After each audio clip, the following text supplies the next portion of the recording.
The autumn sun cast long shadows across the family's backyard as laughter, and the smell of grilled burgers filled the crisp November air. It was supposed to be a perfect Saturday evening, a simple family gathering to celebrate grandmother's birthday. Children ran through piles of colorful leaves, while adults chatted around picnic tables laden with homemade food. 3-year-old Emma, wearing her favorite pink dress with butterflies, had been playing tag with her cousins just moments ago. Maria set down a tray of desserts and glanced toward the swing set where Emma had been giggling just minutes before. The swing moved gently in the breeze, empty. Maria's eyes scanned the yard, expecting to see her daughter's curly brown hair bouncing as she ran. Nothing. Her heart began to beat a little faster. "Emma," Maria called out, her voice still casual but with an edge of concern. Several relatives looked up from their conversations. "Emma, honey, where are you?" The backyard suddenly felt too large, too full of hiding spots. Maria walked quickly toward the small playhouse in the corner, peeking inside. Empty. She checked behind the shed under the porch, calling her daughter's name with increasing urgency. Other family members began to notice the shift in Maria's tone. "Has anyone seen Emma?" Maria's voice cracked slightly as she turned to face the gathering. Her husband Carlos immediately stood up from his lawn chair, his plate of food forgotten. "She was just here," Carlos said, confusion crossing his face as he joined his wife. "Emma, Emma, this isn't funny, baby, come out now." What started as mild concern exploded into full panic within 60 seconds. Adults abandoned their meals and scattered across the property. Children were instructed to stay put as every adult present began a frantic search. They checked inside the house, every room, every closet, under every bed. They searched the garage, the cars, the neighbors' yards. Emma's grandmother clutched her chest, tears already streaming down her weathered face. "I only looked away for a minute," sobbed. "She was right there, right there." Maria's hands shook as she dialed 911. "My daughter is missing," she gasped into the phone, barely able to form words. "She's 3 years old, brown hair, brown eyes, pink dress. She was in our backyard and now she's gone. Please, you have to help us." The 911 operator's calm, professional voice asked for the address and began dispatching units immediately. "Ma'am, I need you to stay on the line with me. How long has she been missing?" 10 minutes, 15, I don't know." Maria's voice rose to a scream. "She's 3, she wouldn't just wander off." Within 7 minutes, the first police cruiser pulled up to the house, lights flashing. Within 15 minutes, the quiet residential street looked like a scene from a crime drama. Squad cars blocked both ends of the road. Officers with flashlights began a systematic grid search of the neighborhood. A police helicopter was requested. The command center was being established in this driveway. Officer Jake Mitchell arrived in an unmarked vehicle, his K-9 partner Rex sitting alert in the backseat. Mitchell was a 12-year veteran of the police force, weathered and experienced, with graying temples and steady hands that had seen too many of these calls. But his partner, Rex, was something special. The 4-year-old German Shepherd had 17 successful search and rescue missions under his collar, including finding a lost Alzheimer's patient in sub-zero temperatures and locating a kidnapped infant in a drug house raid. As Mitchell opened the back door of his vehicle, Rex jumped out with practiced precision, his intelligent brown eyes already scanning the environment. The dog's entire body language spoke of focus and readiness. This wasn't a pet. This was a highly trained professional who understood the gravity of his work. "Who has an item with the child's scent?" Mitchell called out in a commanding voice that cut through the chaos. Maria rushed forward, clutching Emma's favorite blanket. A worn, soft blue blanket with white stars that Emma had slept with every night since she was born. Her hands trembled as she held it out to the officer. "This is hers. She carries it everywhere," Maria whispered, her eyes red and swollen. "Please find my baby, please." Mitchell took the blanket and knelt down beside Rex, letting the dog sniff it thoroughly. Rex's nose worked overtime, taking in every molecule of Emma's scent. The unique combination of baby shampoo, graham crackers, and the distinct biological markers that made Emma who she was. The dog's tail stopped wagging. His ears flattened slightly. He was in work mode now. "Find," Mitchell commanded, releasing Rex's lead slightly. Rex immediately put his nose to the ground and began moving in a zigzag pattern across the backyard. He moved with purpose, occasionally pausing to lift his head and sample the air. The gathered crowd watched in tense silence as the dog worked. Every few seconds, someone would call Emma's name into the darkening evening, hope and desperation mingling in their voices. Rex circled the swing set twice, then moved toward the back fence. He paused at the gate, which stood slightly ajar. Mitchell's jaw tightened. The gate shouldn't have been open. "The gate was closed," Carlos insisted, seeing where Rex had stopped. "I know it was closed. I checked it myself before everyone arrived." Officers exchanged meaningful glances. An open gate changed everything. It meant Emma could have wandered beyond the property or been taken. As the sun dipped below the horizon, bathing the neighborhood in deep purple twilight, Maria collapsed to her knees on the grass where her daughter had been playing just an hour ago. Her sobs echoed through the street as more police units arrived, as news vans began to circle, as volunteers started gathering at the command center. The nightmare had begun, and somewhere out there in the growing darkness, 3-year-old Emma was alone. The clock was ticking. The first night was the longest of Maria's life. She refused to leave the front porch, wrapped in a blanket, her eyes fixed on the street as if sheer willpower could bring Emma home. Every set of headlights made her heart leap. Every radio crackle from the officers' walkie-talkies made her jump to her feet. But each time the news was the same: nothing yet. Carlos paced inside the house, his phone pressed to his ear as he called every friend, every relative, every person who might have seen something. His voice grew hoarse from repeating the same description over and over. 3 years old, about 3 feet tall, brown curly hair to her shoulders, brown eyes, wearing a pink dress with butterflies and white sneakers with Velcro straps. By sunrise, the search had expanded to a 5-mile radius. Officer Mitchell and Rex had worked through the entire night, following scent trails that seemed promising but ultimately led nowhere. Rex had tracked Emma's scent to the end of the street, then lost it completely near a storm drain, as if she had simply vanished into thin air.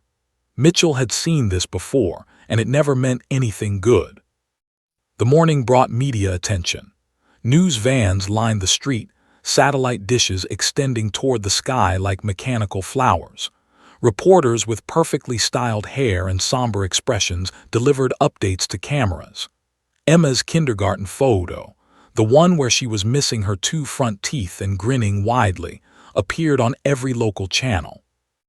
"We're now entering hour 14 of the search for 3-year-old Emma," a reporter announced gravely. "Police are asking anyone with information to call the tip line immediately. Emma's parents are pleading with the community for help." Maria and Carlos stood before the cameras, their faces hollow with exhaustion and terror. Maria clutched Emma's favorite stuffed rabbit, unable to let it go. Carlos read from a prepared statement, but his voice broke on every other word. "Please," Carlos begged, staring directly into the camera lens. "If you have our daughter, bring her home. We just want her back. Emma, if you can hear this, Mommy and Daddy are looking for you. We love you so much. Please come home, baby girl." Maria couldn't speak. She simply held up a recent photo of Emma, her hands shaking so badly that the picture blurred. The community response was overwhelming. Within hours, hundreds of volunteers arrived at the makeshift command center set up in the local high school gymnasium. They were organized into search teams, given specific grid coordinates, and sent out with maps, flashlights, and walkie-talkies. Teachers from Emma's preschool came. Neighbors who had never met the family came. Complete strangers drove from neighboring towns to help. Rex worked alongside several other K-9 units that had been called in from surrounding counties. Each dog worked a different section, their handlers watching for any sign that their partner had caught a scent. But as the sun climbed higher in the sky, the temperature rose, making scent tracking more difficult. Thermal imaging helicopters scanned the wooded areas. Dive teams checked nearby ponds and creeks, a precaution no parent wanted to think about, but that had to be done. By day 2, the exhaustion was visible on everyone's faces. Maria hadn't slept more than 20 minutes at a time. She couldn't eat. Everything tasted like ash. She sat in Emma's bedroom, surrounded by her daughter's toys, her drawings, her tiny shoes lined up in the closet. The house still smelled like Emma, that sweet combination of children's shampoo and crayon wax. Maria buried her face in Emma's pillow and sobbed until she had no tears left. The statistics were grim, though no one said them out loud in front of the parents. After 48 hours, the chances of finding a missing child alive dropped dramatically. Detective Sarah, who had been assigned as the family liaison, knew these numbers by heart. She'd worked missing children cases for 15 years, and she knew that day 3 was when hope began to crumble, when the search started to shift from rescue to recovery. Carlos overheard 2 officers talking in hushed tones on the porch. "At this point, we're probably looking for a body," one of them said quietly. Carlos's legs nearly gave out. He gripped the doorframe, bile rising in his throat. His daughter, his little girl who sang made-up songs and insisted on wearing her princess crown to the grocery store. They were talking about finding her body. The search expanded to abandoned buildings, old barns, and foreclosed properties. Volunteers trudged through mud and thorns, calling Emma's name until their voices gave out. Local businesses printed thousands of flyers. Emma's face appeared on every telephone pole, every storefront window, every social media feed. "Missing, Emma, age 3, the posters screamed in bold red letters. By day 3, the media narrative began to shift. Talking heads on national news programs discussed statistics, stranger danger, and the likelihood of parental involvement in such cases. Investigators had to follow protocol. They questioned Carlos and Maria separately, asking about their marriage, their finances, any recent arguments. The implication was clear, and it shattered what remained of Maria's spirit. "You think we did something to our own daughter," Maria whispered, her voice hollow. "You're wasting time looking at us when someone has my baby." But Detective had to be thorough. She'd seen too many cases where family members were involved. Still, her gut told her these parents were genuine. Their grief was too raw, too real to be fabricated. As dawn broke on day 4, Officer Mitchell returned to the search area near that storm drain where Rex had lost Emma's scent. Something gnawed at him. Rex had been insistent there, more focused than he'd been anywhere else. Mitchell decided to expand the search radius around that area. "Let's try again, boy," Mitchell said to Rex, kneeling beside his partner. "I know you're tired, but we need to find this little girl. One more time." Rex's ears perked up. The German shepherd stood, stretched, and put his nose to the ground. And then, as they moved away from the residential area toward a more isolated industrial section, Rex's entire demeanor changed. His tail went rigid, his pace quickened. He had something. Rex's behavior changed so dramatically that Officer Mitchell's heart nearly stopped. The German shepherd's nose worked frantically, moving in tight circles before locking onto a specific direction. His ears pinned back, his body lowered, and he began pulling hard on the lead. Behavior Mitchell had seen only when Rex was absolutely certain he'd found something. "Hold on, boy, hold on," Mitchell commanded, radioing immediately to the command center. "K-9 unit has a strong indication. Requesting backup at the old maintenance area off Industrial Drive, near the water treatment facility." The location was approximately 2 miles from the home, in a forgotten corner of town where old city infrastructure slowly crumbled away. Rusted chain-link fences surrounded concrete buildings that hadn't been used in decades. Weeds pushed through cracked asphalt. Most residents had no reason to ever come to this desolate area. Rex pulled Mitchell toward a cluster of old drainage systems, massive concrete pipes that fed into the city's storm water network. Some were as wide as a car, others smaller, all covered with metal grates that had rusted and shifted over the years. Rex stopped at one particular grate, approximately 3 feet in diameter, and began barking with an intensity Mitchell had rarely witnessed. "What is it, Rex? What do you have?" Mitchell knelt beside the grate, peering into the darkness below. The morning sun hadn't yet reached this shaded area, making it impossible to see more than a few feet down. He grabbed his flashlight, hands trembling as he clicked it on.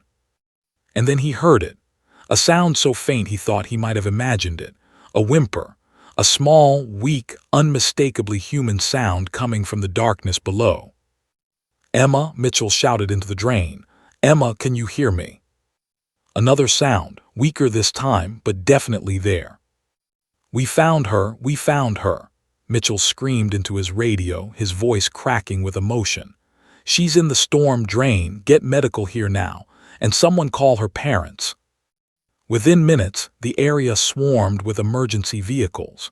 Fire trucks, ambulances, police cars, and the specialized rescue unit converged on the location. Carlos and Maria arrived in a police cruiser, having been rushed from their home at dangerous speeds. "Is she alive? Is my baby alive?" Maria screamed, trying to push past the officers holding the perimeter secure. "She's alive, ma'am, we heard her. We're getting her out right now," a firefighter assured her, though his own face was tight with concern. "Alive, yes, but in what condition after 4 days in a storm drain?" The rescue operation was delicate and agonizing. The grate was corroded shut and had to be cut away carefully to avoid causing any structural collapse. 2 firefighters, specially trained in confined space rescue, prepared to descend into the drain. They wore harnesses and carried medical equipment, their cutting through the darkness. "Emma, honey, we're coming to get you," one of the firefighters called down. "Can you make another sound for us so we know where you are?" A weak whimper echoed back. She was deeper than they'd thought, at least 15 feet down where the pipe turned at a 90-degree angle. She must have fallen in and slid down to where the pipe bent, unable to climb back up the smooth concrete walls. The first firefighter descended slowly, his voice steady and reassuring. "I'm coming, sweetheart. You're going to be okay. Your mommy and daddy are up here waiting for you." Maria clutched Carlos so tightly her fingernails drew blood through his shirt. Every second felt like an hour. Rex sat beside Officer Mitchell, his tail wagging now, as if he knew his job was done and done well. "I see her," the firefighter's voice crackled through the radio. "I've got eyes on her. She's conscious but barely responsive, preparing to bring her up." The collective breath held by dozens of emergency responders and volunteers released slightly. Conscious. That word meant everything. The firefighter carefully secured the tiny, fragile body in a specialized rescue harness. Emma was covered in mud and grime, her pink dress torn and filthy, her skin pale as paper. But her eyes were open, and she was breathing. As they lifted her from the drain, the morning sun hit her face for the first time in 96 hours. Paramedics immediately surrounded her, checking vitals, wrapping her in warming blankets, starting an IV line with practiced efficiency. "Emma, Emma," Maria broke through the perimeter, collapsing beside the stretcher where her daughter lay. "Baby, it's Mommy. You're safe now, you're safe." Emma's eyes moved slowly toward her mother's voice, but she didn't speak. She didn't cry. She simply stared, as if looking through Maria rather than at her. The paramedic placed a gentle hand on Maria's shoulder. "Ma'am, we need to transport her immediately. She's severely dehydrated and hypothermic. You can ride with us." The ambulance ride to Regional Medical Center was a blur. Machines beeped, paramedics worked efficiently, and Emma lay still and silent. Maria held her daughter's tiny, cold hand, whispering prayers and promises and expressions of love. At the hospital, a trauma team waited. Doctor, the pediatric emergency specialist, led the assessment with quick precision. Emma's body temperature was dangerously low at 93.2 degrees. She was severely dehydrated, with dry, cracked lips and sunken eyes. Her blood pressure was low, but miraculously she had no broken bones, no obvious signs of assault, and her organs appeared to be functioning. "How is this possible?" Doctor murmured to her colleague. "4 days without water in those temperatures. Children don't survive this."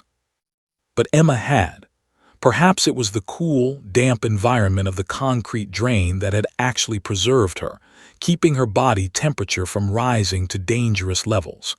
Perhaps it was the small amount of water that trickled through the drain after recent rain. Perhaps it was simply a miracle.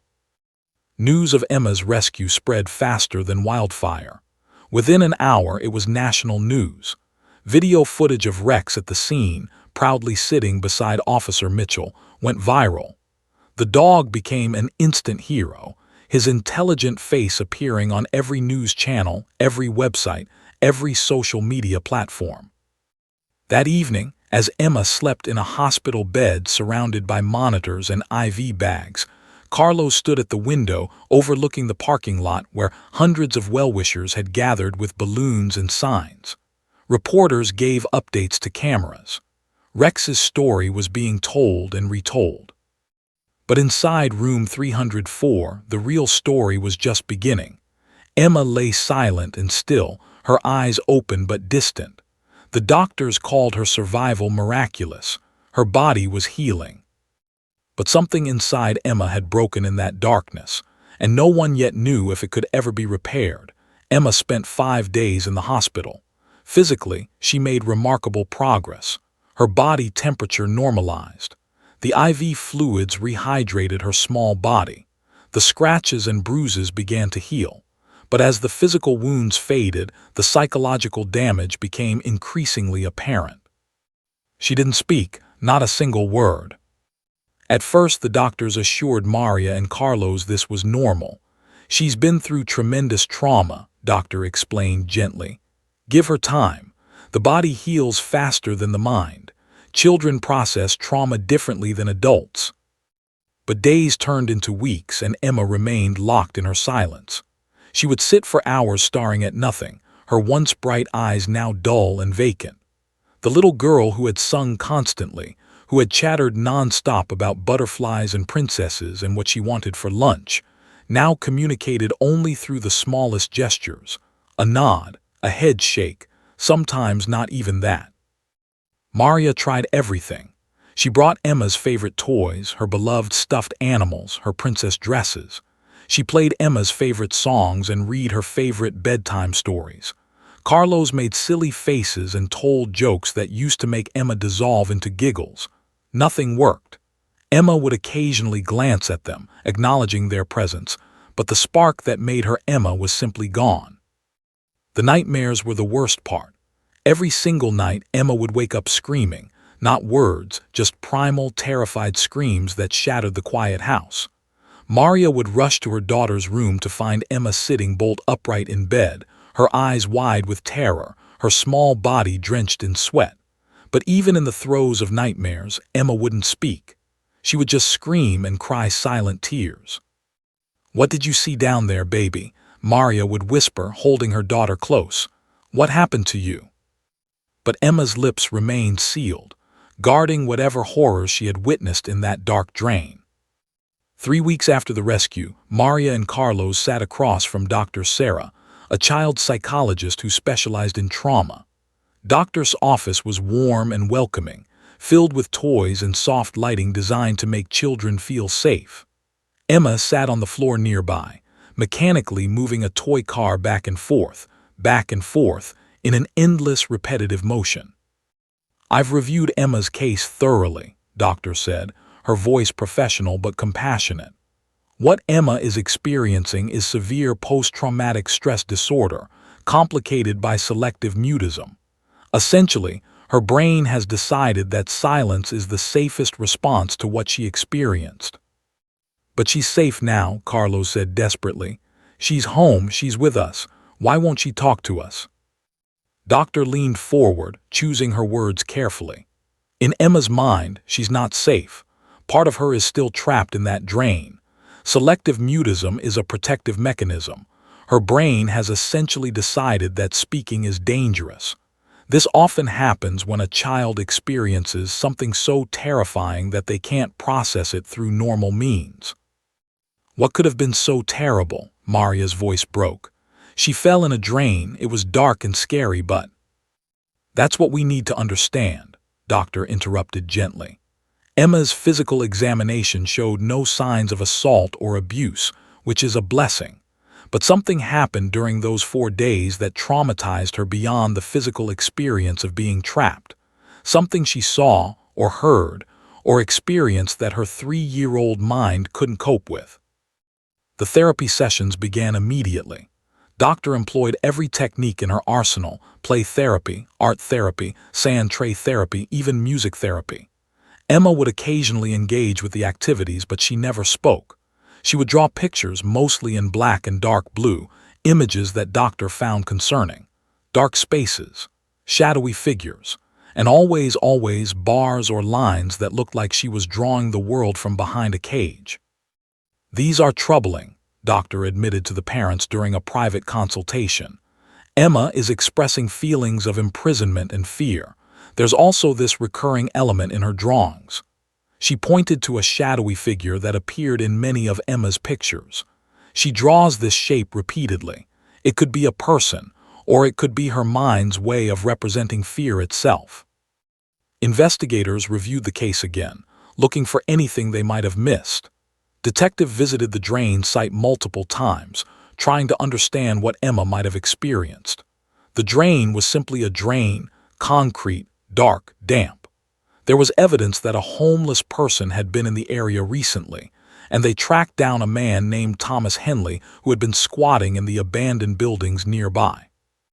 But Henley's timeline was fuzzy, and there was no concrete evidence linking him to Emma's disappearance. He admitted to being in the area but claimed he never saw a child. Without Emma's testimony, and without her able to speak at all, there was no case to build. Months passed. Emma's 4th birthday came and went with a small, quiet celebration that felt more like a funeral than a party. She didn't blow out her candles. She didn't open her presents with any enthusiasm. She simply existed, a ghost of the child she had once been. Maria stopped going to work. She couldn't focus on anything except her daughter. She spent hours researching childhood trauma, selective mutism, PTSD. She joined online support groups for parents of traumatized children. She read every book, tried every technique, prayed to every god she could think of. Carlos threw himself into finding answers. He hired a private investigator to dig deeper into Thomas Henley's background. He installed security systems throughout their house. He couldn't protect Emma from what had already happened, but he'd be damned if he'd fail to protect her ever again. The community that had so strongly during the search slowly returned to their normal lives. The news vans disappeared. The reporters moved on to other stories. Emma's face faded from the headlines. But for the family, the nightmare continued every single day. Doctor remained committed but increasingly concerned. 6 months post-rescue, Emma should have shown more progress. The fact that she hadn't spoken a single word was highly unusual, even for severe selective mutism cases. "I want to try something different," Doctor suggested during a session in late spring. There's been some research suggesting that reuniting trauma survivors with their rescuers can sometimes create a sense of safety that breaks through psychological barriers. Officer Mitchell and Rex, they represent safety to Emma. They saved her. I'd like to arrange a visit. Maria and Carlos agreed immediately. They were willing to try anything. The visit was scheduled for the following week. Officer Mitchell was happy to help, and Rex, now considered a local celebrity, seemed to sense the importance of his role. But before that visit could happen, something unexpected occurred. Detective called with news that changed everything. "We've built a case against Thomas Henley," she said. We found evidence connecting him to another attempted abduction in a neighboring county. The DA wants to prosecute, and they're requesting Emma's presence at a preliminary hearing. They think seeing the courtroom environment, with supportive people around her, might help her feel safe enough to provide some testimony. Maria felt her blood run cold. She can't testify, she doesn't speak. I know, said quietly, but the judge has approved a child advocate to be present, and we're hoping that just being in the room might help investigators understand more about what happened. You have every right to refuse, but Mrs. This man might have hurt other children, and Emma might be the key to stopping him. The preliminary hearing was set for 2 weeks away. Officer Mitchell requested permission to be present as a witness to testify about the rescue, and because K-9 units often demonstrated their capabilities in court, Rex would be there too. No one could have predicted what would happen when Emma and Rex saw each other again. The breakthrough in Thomas Henley's case came from an unexpected source, a security camera at a gas station 3 blocks from where Emma had disappeared.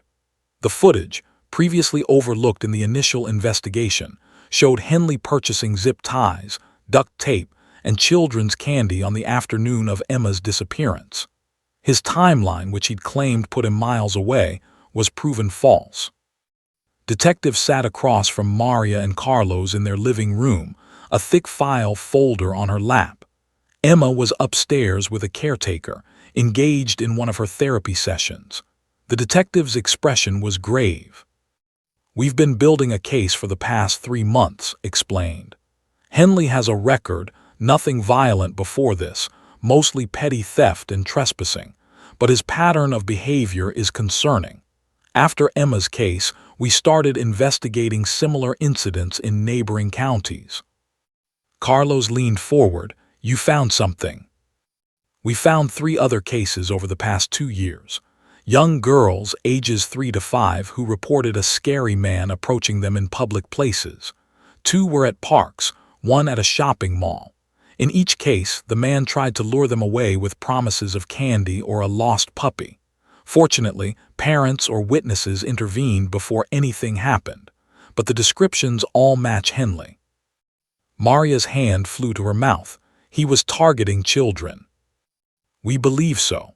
And we believe Emma wasn't his first attempt, just the first one that succeeded. Pulled out several photographs. A witness from the shopping mall incident picked Henley out of a photo lineup. We also found items in his squat that raised serious red flags. Children's clothing that doesn't match any reported thefts, more candy, rope, and a collection of newspaper clippings about missing children cases. My God, Carlos whispered, what did he do to Emma? That's what we're trying to establish. The physical evidence suggests he grabbed Emma from your backyard. We found his fingerprints on the gate latch.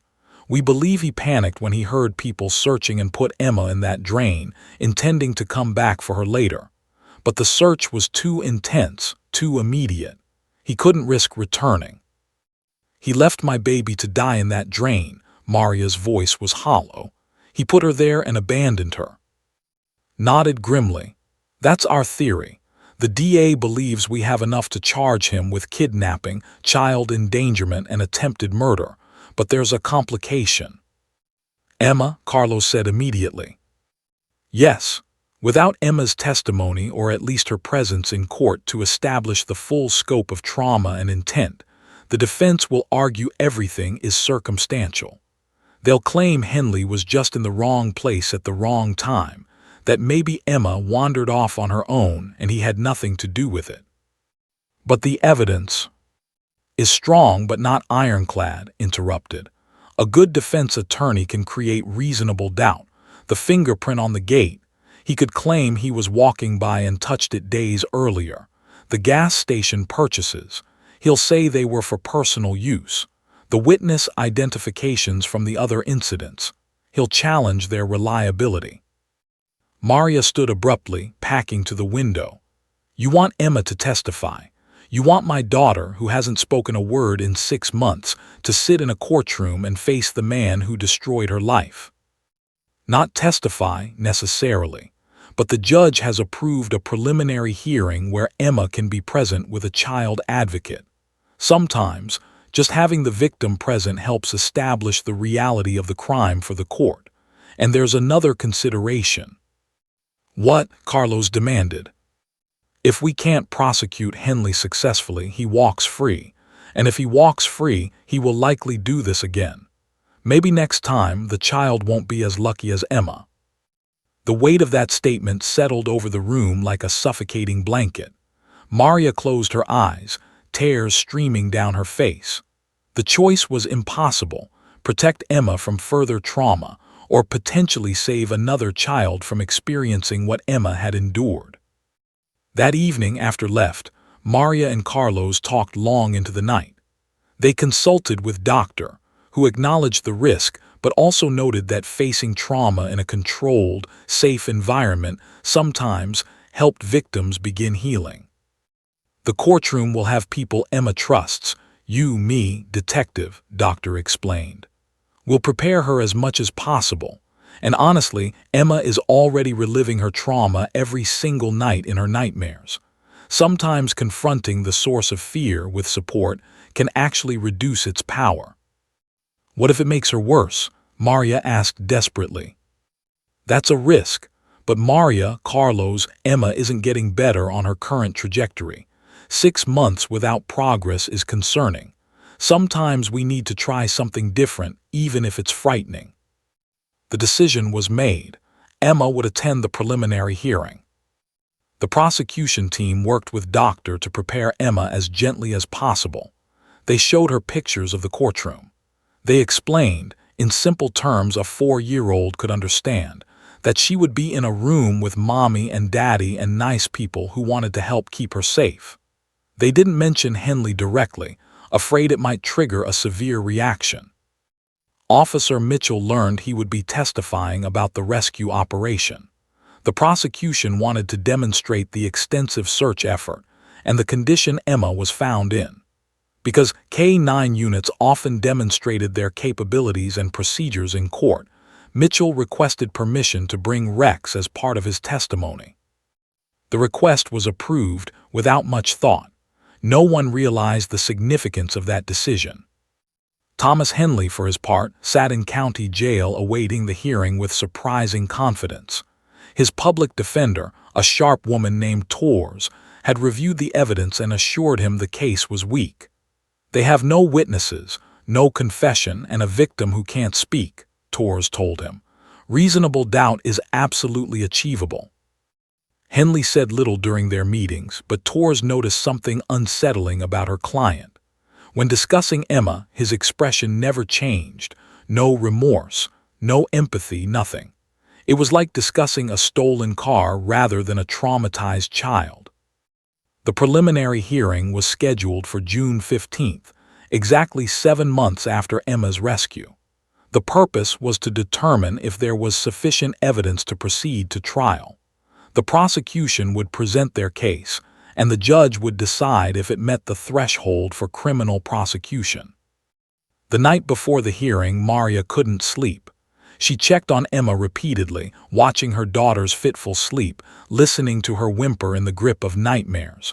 What were they doing? Were they sacrificing Emma's for justice? Was justice even possible? Carlos found Maria at 3 a.m. sitting in Emma's room. "Whatever happens tomorrow," he whispered, "we're doing what we believe is right, for Emma and for every other child who might cross this man's path." The morning of June 15th dawned clear and bright, mockingly beautiful. Maria dressed Emma in a soft blue dress, nothing pink, as Emma had developed an aversion to that color since the rescue. The child allowed herself to be dressed like a doll, passive and silent. At the county courthouse, media had already gathered. Emma's story had faded from headlines, but the arrest of her suspected kidnapper had revived public interest. Cameras weren't allowed inside, but reporters lined the steps, shouting questions that the family ignored. Inside, the courthouse was cool and imposing. High ceilings, marble floors, the smell of old wood and legal documents. Emma gripped her mother's hand so tightly it hurt, her eyes wide with fear at the unfamiliar environment. They were led to a private waiting room where doctor and detective waited. Officer Mitchell was scheduled to testify first, establishing the timeline and conditions of Emma's rescue.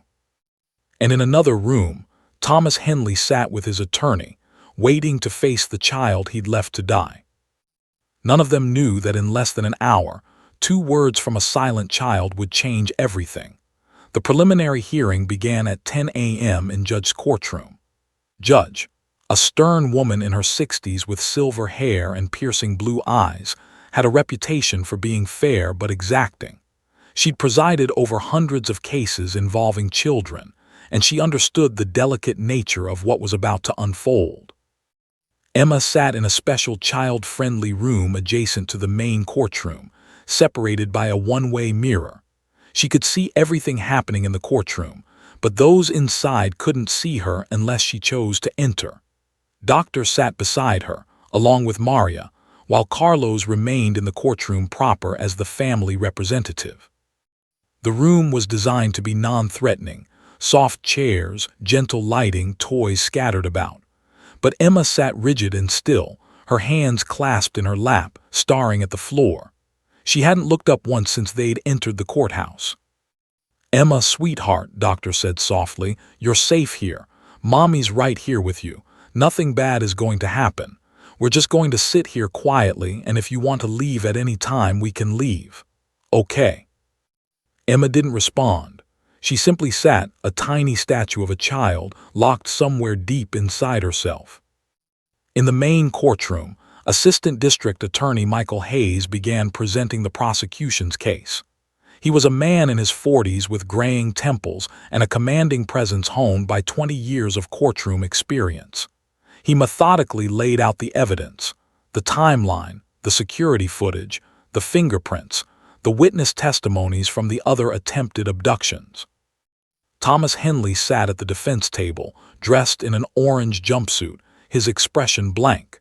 He was a nondescript man in his late 30s, with thinning brown hair and pale skin. He looked like anyone you might pass on the street and immediately forget. That ordinariness somehow made him more frightening. Torres, his defense attorney, took careful notes, occasionally whispering to her client. She was already formulating her arguments: coincidence, circumstantial evidence, misidentification. She was good at her job, and she knew how to create reasonable doubt. "The prosecution calls Officer Jake Mitchell to the stand," Hayes announced. The courtroom doors opened, and Mitchell entered in his dress uniform, his shoes clicking against the marble floor. But he didn't enter alone. Walking perfectly at his side, ears alert and eyes intelligent, was Rex. The German Shepherd moved with the confident grace of a working dog, his K9 unit badge gleaming on his collar. He was there as part of Mitchell's testimony. K9 units often demonstrated their procedures in court to help juries understand search and rescue operations. In the observation room, something remarkable happened. Emma's head snapped up so fast that Maria gasped. The little girl's eyes, dull and lifeless for 7 months, suddenly sparked with recognition and something else, something that looked almost like hope. She stood up from her chair, her small hands pressing against the one-way glass. "Emma," Doctor said, startled by the sudden movement. "What is it, honey?" But Emma wasn't listening. Her entire focus was locked on Rex. The dog moved through the courtroom, and Emma's eyes tracked his every movement. Her breathing quickened. Her fingers spread wide against the glass as if trying to reach through it. Officer Mitchell took the witness stand, and Rex sat obediently beside him, his posture perfect. Mitchell raised his right hand and was sworn in. Assistant District Attorney Hayes approached the witness stand with a respectful nod. "Officer Mitchell, can you describe your role in the search for Emma?" Mitchell's testimony was precise and professional. He described the initial response, the grid search patterns, the difficulty of tracking a scent after several days. He explained Rex's training, his success rate, his behavior when he'd found Emma's location. "Can you describe the condition Emma was in when you found her?" Hayes asked. She was barely conscious, Mitchell said, his voice tightening with emotion despite his professional demeanor. Severely hypothermic, dehydrated, and in shock. Another day, maybe even another few hours, and we would have been recovering a body instead of rescuing a child. In the observation room, Emma suddenly released a small sound, not quite a word, more like a whimper. But it was the first sound she'd made voluntarily in 7 months. Maria's hand flew to her mouth. "Emma, baby, what is it?" Emma turned to her mother, and for the first time since the rescue, Maria saw something in her daughter's eyes besides emptiness. Tears were streaming down Emma's face, but her expression wasn't one of fear. It was longing. "Do you want to go in there?" Doctor asked gently, immediately understanding. "Do you want to see the doggy who helped find you?" Emma nodded. It was a vigorous, certain nod, the most definitive gesture she'd made in months. Then she did something that made both women's hearts stop. She pointed at Rex through the glass and opened her mouth. No sound came out at first, but her lips formed words she was trying desperately to say. "It's okay, Emma," Maria encouraged, kneeling beside her daughter, tears streaming down her own face. "You can do it, baby. You're safe. What do you want to say?" Doctor made a quick decision. "Let's take her in, right now. This is a breakthrough moment and we need to act on it." She quickly spoke into a radio to the bailiff, explaining the situation. Judge, hearing the urgent request, immediately called for a brief recess. Within moments, the side door to the courtroom opened. Emma entered the courtroom holding her mother's hand, her small legs moving tentatively across the vast space. The courtroom fell absolutely silent. Lawyers stopped shuffling papers. The court reporter's fingers froze over the keys. Even Thomas Henley looked up, his expression unreadable as he saw his victim for the first time since he'd left her to die. But Emma didn't see him. She didn't see the judge, the lawyers, or the assembled observers. Her entire world had narrowed to one singular focus: the German shepherd sitting beside Officer Mitchell's chair. Rex's ears perked up the moment Emma entered. His training kept him in place, but his tail began to wag slowly, as if he too recognized something important was happening. Emma stopped about 10 feet away from the witness stand. She released her mother's hand. And then, in front of a courtroom full of people who had been waiting 7 months to hear her voice, Emma raised her small arm and pointed directly at Rex. Her lips trembled. Her whole body shook with the effort of what she was trying to do. Every eye in the courtroom was locked on this tiny 4-year-old girl who had become a symbol of survival and tragedy.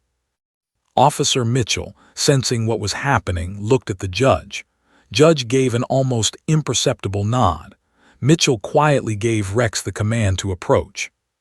The German shepherd stood gracefully and walked slowly toward Emma, his movements careful and gentle.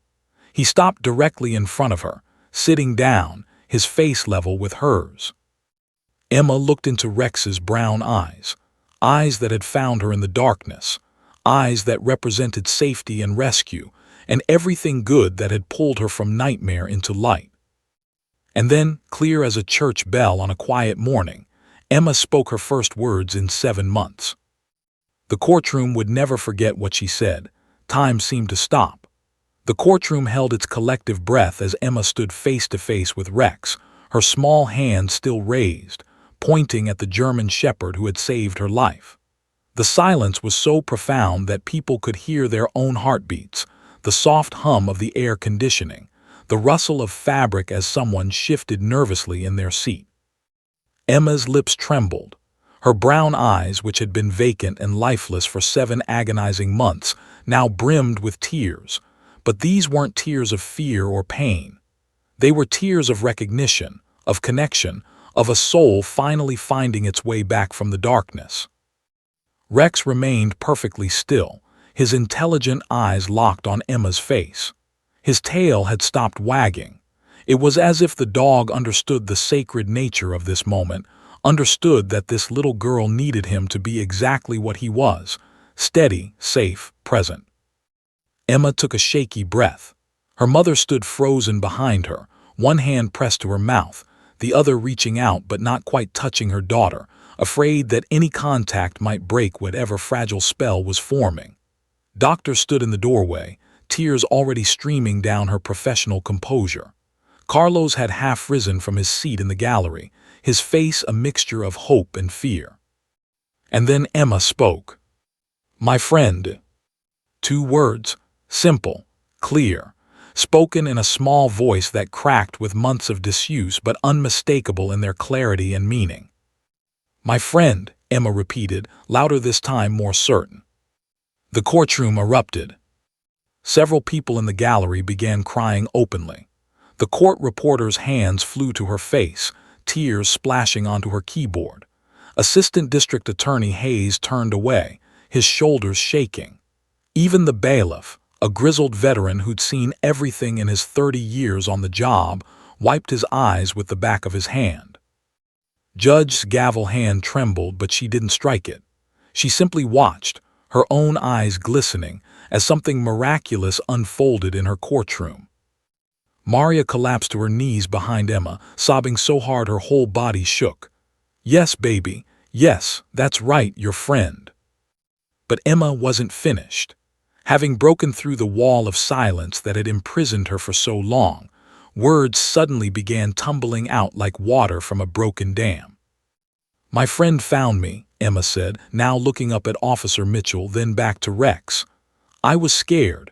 It was dark, but my friend came." She took a step closer to Rex, and this time the dog stood, moving carefully to meet her. Emma wrapped her small arms around Rex's neck, burying her face in his fur, and for the first time since her rescue she cried real tears, not silent, terror-filled tears, but healing, cleansing tears of relief. "He barked for me," Emma sobbed into Rex's fur. "He told them where I was. I heard him barking and barking, and then the light came." Officer Mitchell's throat tightened. He'd known Rex had found Emma, but hearing her describe it from her perspective, hearing how his partner's barks had given her hope in that darkness, was almost too much. He reached down and placed a gentle hand on Emma's small back. "Rex is a very good boy," Mitchell said, his voice thick with emotion. "He was very worried about you. He searched and searched until he found you." Emma pulled back slightly from Rex, looking up at Mitchell with those eyes that were finally alive again. "I knew he'd come," she said simply. "I heard him, and I knew someone was looking for me." In that moment, Doctor understood something profound. Emma hadn't just been waiting in that drain for rescue, she had been listening. And when Rex's barking had echoed through those concrete pipes, it had given her hope. It had kept her alive. The dog's voice in the darkness had been the thread she'd clung to, the promise that she wasn't forgotten. But then Emma did something that changed the entire trajectory of the hearing. She turned, still holding onto Rex, and for the first time she looked directly at Thomas Henley. The defendant sat frozen at the defense table, his face pale, his eyes wide. For the first time since his arrest, he looked genuinely afraid. Emma's voice, which had been soft and trembling when speaking about Rex, suddenly became stronger, clearer. "That man," she said, pointing directly at Henley, "took me from Grandma's yard." The courtroom, which had been filled with the sounds of emotional release, fell silent again. This was testimony. Real, clear, devastating testimony from the victim herself. Torres, the defense attorney, started to object, but Judge held up her hand. "I want to hear what the child has to say." Emma continued, her words simple but powerful. "He said he had puppies. He said I could see them. But there were no puppies. He put me in his car. It smelled bad. I cried. I wanted mommy." Maria's sobs grew louder, but she didn't interrupt. Carlos had moved closer, standing now just behind the railing that separated the gallery from the courtroom floor. "He put me in the dark tunnel," Emma said, her voice beginning to shake now, but she pushed forward. "He said to be quiet. He said he'd come back, but he didn't come back. It was dark and cold and I couldn't get out. I called and called, but nobody heard me." She turned back to Rex, drawing strength from the dog's presence. until my friend heard me. He barked and barked, and then the nice man came with a light. Assistant District Attorney Hayes stood stunned, realizing that Emma was providing, spontaneously and without prompting, exactly the testimony they'd needed but never expected to get. Every element, the abduction method, the false pretense of puppies, the car, being placed in the drain, being told to stay quiet, the abandonment. It was all there. Judge leaned forward. "Emma, sweetheart, you're being very brave. Can you tell me, are you sure that man," she pointed carefully toward Henley, "is the person who took you from your grandmother's yard?" Emma nodded vigorously, her hand clutching Rex's collar as if drawing courage from him. "Yes, that's him. He has mean eyes." Thomas Henley's face had gone from pale to gray. His attorney whispered urgently to him, but he seemed incapable of response. The mask of ordinariness had slipped, and everyone in that courtroom could suddenly see what Emma had seen, something cold and predatory behind those eyes. Officer Mitchell carefully guided Emma back to her mother, Rex walking alongside them like a guardian angel with fur. As Emma reached Maria's arms, she turned back one more time to look at Rex. "Thank you for finding me," Emma said clearly. "You're the best friend I ever had." Rex's tail wagged once, twice, as if acknowledging her gratitude. Judge waited until Emma was safely in her mother's embrace before she spoke, her voice heavy with emotion and steel. "We'll take a 30-minute recess. When we return, I expect to hear the prosecution's motion for how to proceed. Mr. Henley, you might want to have a very serious conversation with your attorney."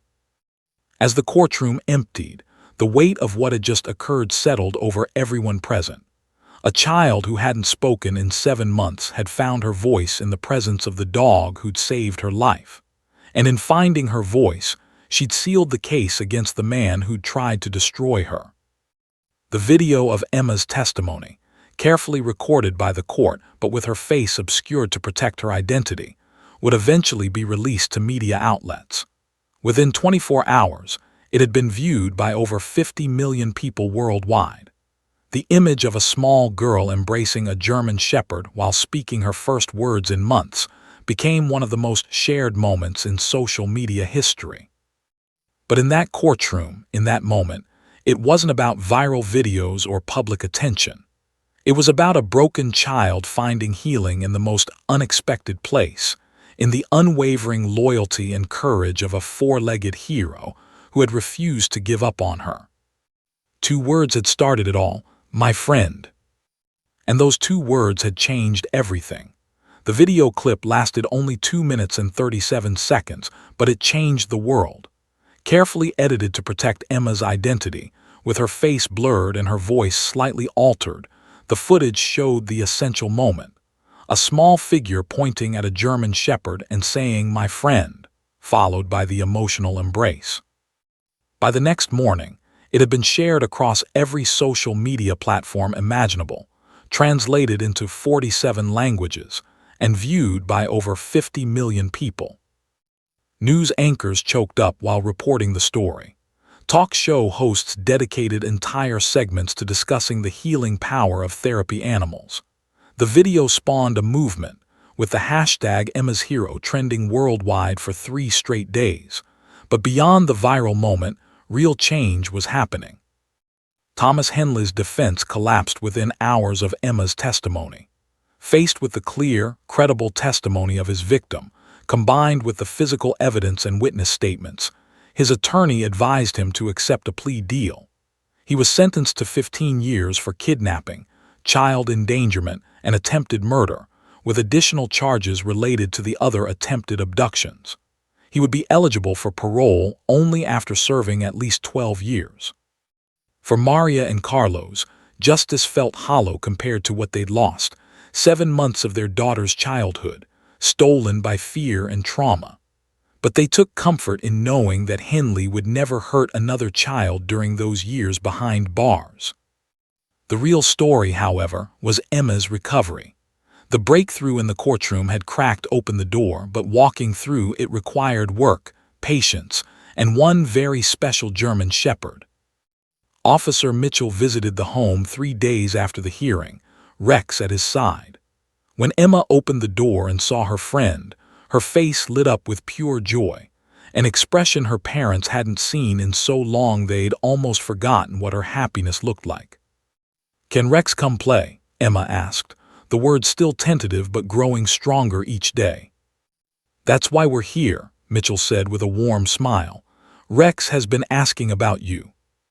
Over the following weeks, those visits became routine. Mitchell would bring Rex every Tuesday and Friday evening. The dog seemed to understand his role wasn't just companionship, it was therapy. Rex would lie patiently while Emma read to him from her picture books, his presence giving her the courage to use her voice. He would play gentle games of fetch in the backyard, helping Emma reclaim the space where her nightmare had begun. Doctor incorporated Rex into Emma's formal therapy sessions, a practice that proved remarkably effective. With Rex present, Emma began talking about her trauma in ways she never could before. She drew pictures that were no longer dark and frightening. Now they included a large dog with kind eyes, and the shadows in her drawings grew smaller, less threatening. "Rex represents safety to Emma in a way that even her parents can't," Doctor explained during one family session. "He found her when she was lost. He didn't judge her silence or push her to heal faster. He just was constant, loyal, present. That's exactly what trauma survivors need." The nightmares began to fade. Emma still had difficult nights, but now when she woke up scared, Maria or Carlos would remind her, "Rex found you, you're safe. Your friend made sure you came home." Those words, repeated like a mantra, helped Emma's mind rewire its understanding of what had happened. She wasn't just a victim of something terrible. She was someone worth searching for, worth saving, worth loving. 6 months after the courtroom breakthrough, Officer Mitchell made an announcement that brought tears to the family's eyes.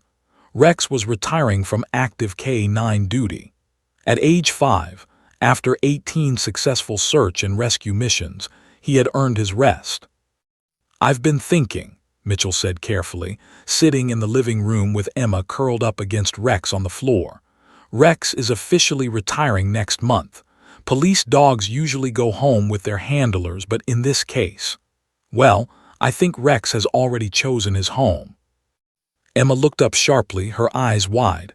"What do you mean?" Mitchell smiled, glancing at Maria and Carlos, who were clearly struggling to hold back tears. They discussed this privately for weeks. "I mean, if your parents agree, Rex would like to retire here, with you. He'd be your dog, Emma, your friend forever." Emma's scream of joy could probably be heard 3 houses away. She threw herself at Rex, hugging him so tightly the dog grunted. "Really? Really, really? Rex gets to stay with me." "Really, really," Mitchell confirmed, his own eyes misty. "You two saved each other. It only seems right that you get to stay together." The adoption was finalized on a sunny Saturday in October, exactly 1 year after Emma's rescue. Rex officially became a member of the family, complete with a new collar that read, "Rex Retired Hero," and a king-sized dog bed in Emma's room that he almost never used because he preferred sleeping beside her bed, still watching over her. The transformation in Emma was remarkable. By her 5th birthday, she was thriving, attending kindergarten, making friends, laughing freely. She still had moments of anxiety, still occasionally woke with bad dreams, but now she had Rex. The dog seemed to sense when Emma needed him, would rest his big head on her lap and let her bury her fingers in his fur until the fear passed. The story inspired legislative change. 3 states passed laws mandating that child trauma centers have therapy animal programs. A national nonprofit called Emma's Heroes was founded to train and place rescue dogs with the children they'd saved. The program matched 12 children with their rescue dogs in its first year, with dozens more on the waiting list. Officer Mitchell, now working with a new K-9 partner, visited regularly. He'd sit in the backyard, watching Emma and Rex play, and feel a sense of completion he'd rarely experienced in his career. Most rescues ended at the hospital. This one had come full circle. One evening, as the sun set and painted the sky in shades of orange and pink, Maria found Emma in the backyard. The little girl was lying in the grass, her head resting on Rex's side, watching clouds drift by. "What are you thinking about, sweetheart?" Maria asked, settling down beside them. Emma was quiet for a moment, her hand gently stroking Rex's fur. "I was thinking about how I was lost and Rex found me, but not just in the tunnel. I was lost after, too, in my head, and Rex found me again." Maria's throat tightened with emotion. Her daughter, her wise, brave, remarkable daughter, understood something profound at just 5 years old. "You found each other," Maria said softly, "and you'll never be lost again." Emma smiled, that beautiful, genuine smile that had taken so long to return. "Never," she agreed, "because heroes don't let their friends stay lost." Rex's tail thumped against the grass in agreement. Years later, when Emma was asked to speak at the Emma's Heroes annual gala, she stood on stage, now a confident 12-year-old with Rex, gray-muzzled and slower but still devoted, sitting beside her. She told her story without shame, without fear, using it as a beacon of hope for other survivors. "Trauma tried to steal my voice," she said to the packed auditorium.